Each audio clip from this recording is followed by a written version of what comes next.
The Nokia 9 PureView, the crazy smartphone with one selfie camera in the front and 6 cameras on the back. Talk about overkill. Holding this baby up to your ear, you'll look like the outside wall of a high-security detention center. Today we're going to see what it all looks like from the inside. This video is sponsored by Audible. Let's get started.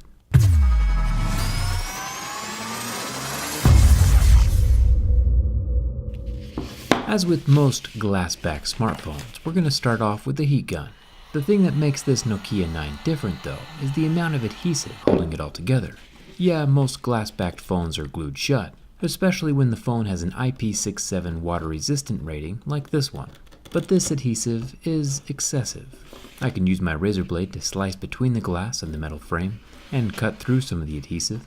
But since there are never any repair guides from the manufacturer, I'm going into this phone blind and just hoping that I don't cut anything important. With all the adhesive, this is definitely one of the hardest phones to get inside that I've taken apart so far this year. Finally, I am able to peel up that back glass panel, revealing a shockingly vibrant wireless charging cable with a pretty sweet gold NFC coil wrapping around the camera lenses. This would make a pretty awesome looking clear phone. It would be pretty similar to that Pixel 3 that we made transparent last year. I'll peel off the last little bit of black tape over the top of the wireless charging, then let's see if this thing still turns on after all that prying.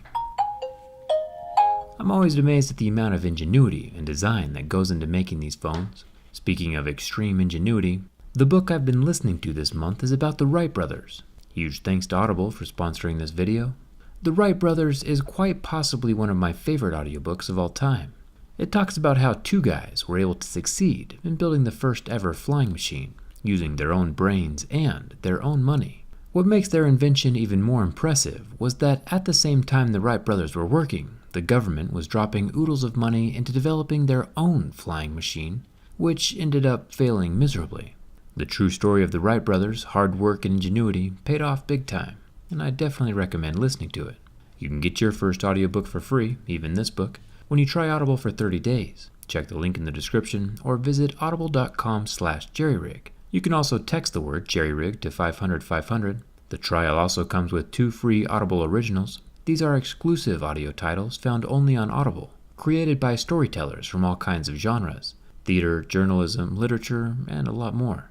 Audible.com/jerryrig or text jerryrig to 500-500. Even if you decide to cancel your free trial, you still get to keep your audiobook. It's a win-win. Let's see what's under this black and gold panel. There are 8 screws holding the top half to the phone, then the whole thing can start to peel up. There is still adhesive on the right side, surprise, and the ribbon cable for the flash and depth sensing camera is over here as well. I can unplug that ribbon with my plastic pry tool, and then look at all this adhesive. It's getting kind of ridiculous. Now that the back plastics are off, we get our first real glimpse inside at all the cameras still hidden underneath the motherboard. I'll unplug the long gold battery power ribbon and then make my way around to each of the 5 internal cameras, each one unsnapping like a little Lego. And yes, this is indeed the funnest thing I've done all day. Up here is some metallic tape connecting the front camera to the vibration motor. It's a 20 megapixel little guy. It looks like the motherboard is one solid piece running all the way down to the bottom of the phone, so I'll unscrew the 5 bottom plastic screws and pop off the loudspeaker covering that bottom portion of the motherboard. There are 3 white circular water damage indicators on top of the motherboard, and then an additional 5 screws holding the motherboard into place inside the frame. And then of course we can remove the SIM card tray. This can also be step number 1 if you're into that kind of thing, but I usually like to spice things up and figure out it's still there later on. Finally, the motherboard can shimmy out of the frame, revealing some pretty cool stuff. The whole frame is made from milled aluminum, with a cutout for the copper heat pipe, and a deeper indention for the camera module that was milled after the frame went through its anodizing process, since it's a different color instead of blue. The tiny earpiece is up here in the corner, along with the circular vibrator motor.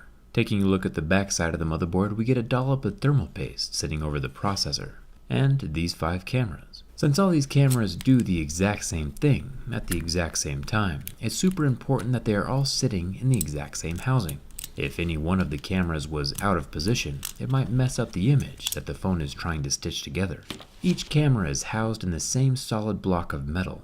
None of the cameras have OIS either, because if they were all independently optically image stabilizing at the same time, and individually moving themselves to compensate for shakiness, it would be even more difficult to stitch together the image that they are all taking simultaneously. The cameras are also labeled. You can see the bottom and center cameras are RGB, or color cameras, and the outer cameras are all mono, or black and white detail cameras. It's a pretty cool setup. I'm a fan of new innovations, even if they don't always go mainstream. It's still fun to see how they work from the inside.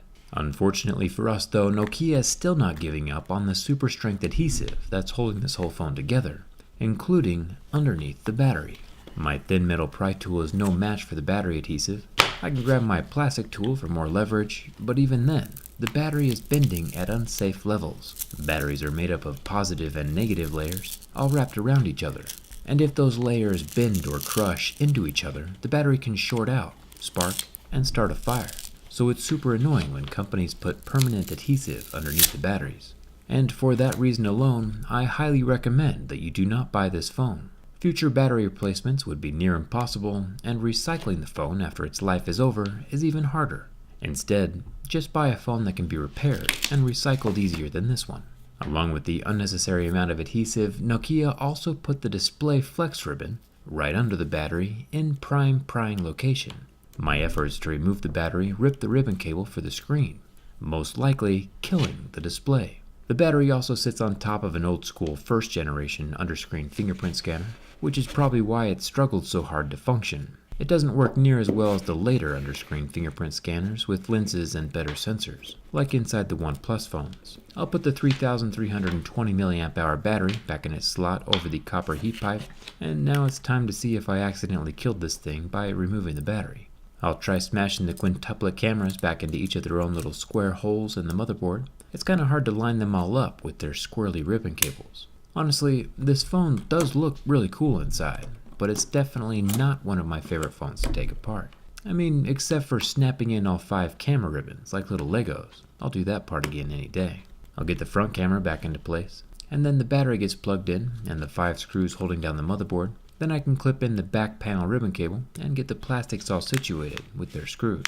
And unfortunately, just like I feared, the aggressive battery removal tore the display ribbon that was hidden underneath the battery. I only get vibration and sound, but no image. Usually we are successful with these reassemblies, even though we go in without knowing what to expect. So I guess, could we say that the Nokia 9 fails the teardown? Until companies stop putting permanent adhesive under their batteries, I'm going to suggest not buying this phone. Simple pull tabs or gentle adhesive is more than enough, and it's not like the batteries are going to go try to escape all on their own. Either way, don't forget to grab your free audiobook with the 30-day trial of Audible, link in the description. Hit that subscribe button if you haven't already, and come hang out with me on Instagram and Twitter. Thanks a ton for watching.